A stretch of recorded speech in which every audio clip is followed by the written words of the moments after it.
एक लंबे समय पहले उदयपुरम नामक एक गांव में सूर्यावती नामक एक बूढ़ी औरत रहती थी। वो लगभग 65 साल की थी। हर साल सूर्यावती के पोता पोती गर्मी के छुट्टियों के लिए उदयपुरम आते थे।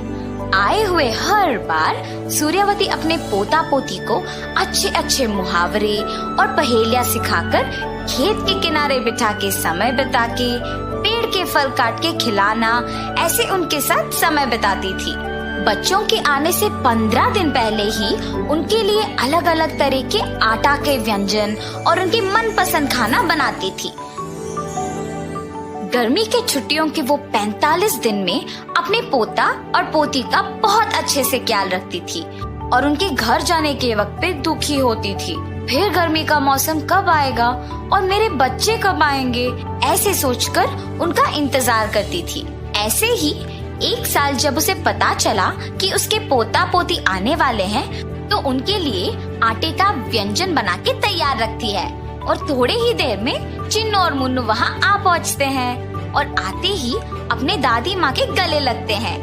कैसे हो बच्चों, मम्मी पापा कैसे हैं? जी दादी, सब अच्छे हैं। आप कैसे हो दादी? आप तो वैसे भी स्वस्थ और तंदुरुस्त रहते हैं। उनके आने के खुशी में दादी अपने पोता पोती को अपने बगल में बिठा के प्यार से उन दोनों को खिलाती है और खाते हुए चिन्नू मुन्नू अपने दादी को गांव के बारे में पूछताछ करते हैं। हर रोज क्या करती है आप? आपको यहाँ अकेली रह के बोर नहीं लगता दादी? पिछले साल यहाँ से तुम लोगों के जाने के बाद कुछ फल और सब्जी के पौधों को भी लगाया मैंने। बस इन सब का देखभाल करके मेरा दिन गुजर जाता है और अब तुम लोग आए हो ना बच्चों, तो मेरा समय बस यूं ही बीत जाएगा। मगर दादी, हमेशा सिर्फ वही परिकथाएं, पहेलियां और पौधे लगाना ना अब पुराने हो गए हैं। हाँ दादी, पुराने हो गए हैं। आप हमारे साथ शहर क्यों नहीं आ जाते? वहाँ बहुत सारे जगह हैं।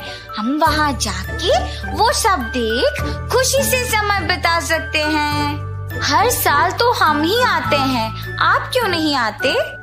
वहाँ तो सर्कस है, एग्जीबिशन है, आप भी हमारे साथ आ जाइए ना दादी। बच्चों की बातें सुनकर सूर्यावती उन्हें दुख ना पहुँचाने के लिए उनके प्रश्नों का उपहार सोचने लगती है। उन्हें कैसे खुश करूं, ऐसे सोचते हुए सो जाती है। जब उसको उसके सपने में उसके पति राजदेव आता है। सूर्यावती, मुझे पता है कि मन ही मन तुम क्या सोच के दुखी हो। ये लो, ये जादुई बीज लो। इसके सहायता से तुम बच्चों को एक जादुई दुनिया में ले जा सकती हो। वहाँ उनके सारे मनपसंद चीजें रहेंगी, मगर वहाँ बच्चों का ध्यान रखने की जिम्मेदारी तुम्हारा है। तुम ही उनको सही सलामत वापस ला सकती हो। राजदेव के बातों से सूर्यावती नींद से जाग उठती है और जाग के देखती है कि उसके मुट्ठी में वो जादुई बीज रहता है। तब वो दीवार पे लगे उसके पति का तस्वीर देख कहती है, बहुत बहुत शुक्रिया जी, आपके कहे के अनुसार मैं बच्चों का ध्यान रखूंगी और उन्हें सही सलामत वापस लेके आऊंगी। ऐसे कहकर अपने पोता पोती के पास जाती है।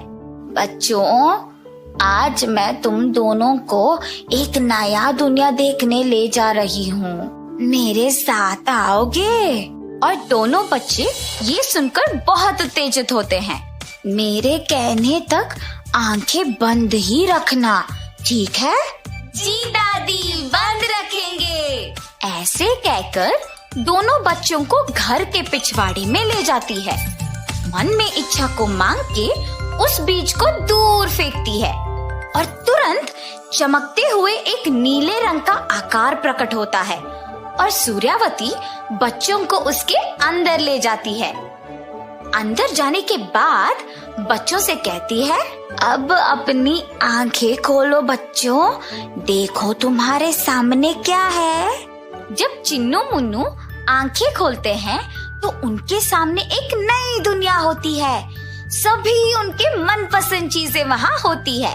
एक तरफ उनके पसंदीदा सर्कस फीट करने वाले जोकर है और दूसरी तरफ एक ही बार में 2 से 7 बॉल तक खेलता हुआ एक नजारा। ये सब देख बच्चे बहुत आश्चर्यचकित रह जाते हैं और ड्रैगन ट्रेन में सैर करते हैं। तीनों मिलके बड़ा झूला झूलते हैं और ऐसे हंसते गाते समय बिताते हैं। Chocolate fountain! चलो चलो वहाँ जाते हैं, चलिए ना दादी। और बच्चे दोनों चॉकलेट फाउंटेन की ओर भागते हैं। ध्यान से बच्चों, दादी को छोड़ के दूर मत जाना। सूर्यावती के कहने पर भी बच्चे फाउंटेन की ओर भाग चलते हैं और वहाँ की चॉकलेट को अपनी उंगलियों से छूने ही वाले थे कि पीछे से एक बिल्ली के मुंह का विशाल राक्षस उसके मुट्ठी से बच्चों को पकड़कर ऊपर उठाता है। और सूर्यावती ये देख क्रोधित हो जाती है और चिल्लाना शुरू कर देती है, ए, मेरे बच्चों को छोड़ दो, मैं कह रही हूँ छोड़ दो। और ऐसे सूर्यावती के क्रोध के साथ साथ उसका शरीर भी उस विशाल राक्षस की तरह ऊंचा बढ़ते गया। सूर्यावती अपना शरीर बढ़ते देख दंग रह जाती है, मगर बच्चे ये देख बहुत उत्तेजित हो जाते हैं। बले बले, बले बले! ऐसे ताली मारते हुए अपने दादी को प्रोत्साहित करते हैं कि उस राक्षस को बहुत मारे।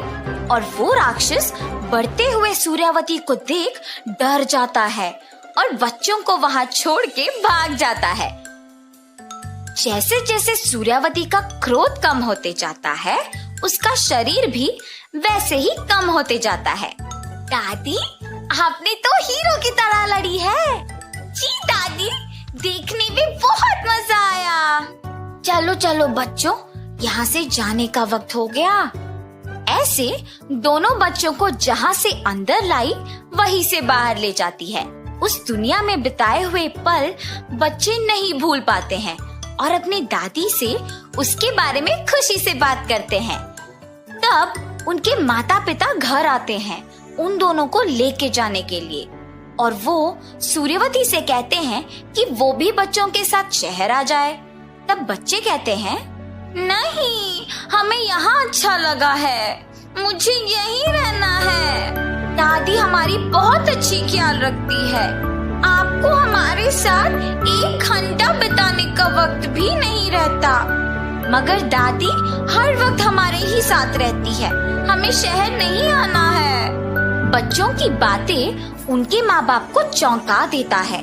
इतने दिन दादी के साथ रहना तुम लोगों को बोर करता था, मगर अब तुम ही लोग उनके साथ रहना चाहते हो, ये अच्छी बात है। चलो अब से हम ही लोगों को तुम्हें देखने यहाँ आना होगा। और तब से बच्चे अपने दादी के साथ ही रह के पढ़ते हैं और सभी खुश रहते हैं। तो हमने इस कहानी से क्या सीखा है? हमारी खुशी चीजों में या जगहों में नहीं होता है, खुशी हमारे साथ रहने वालों के साथ होता है।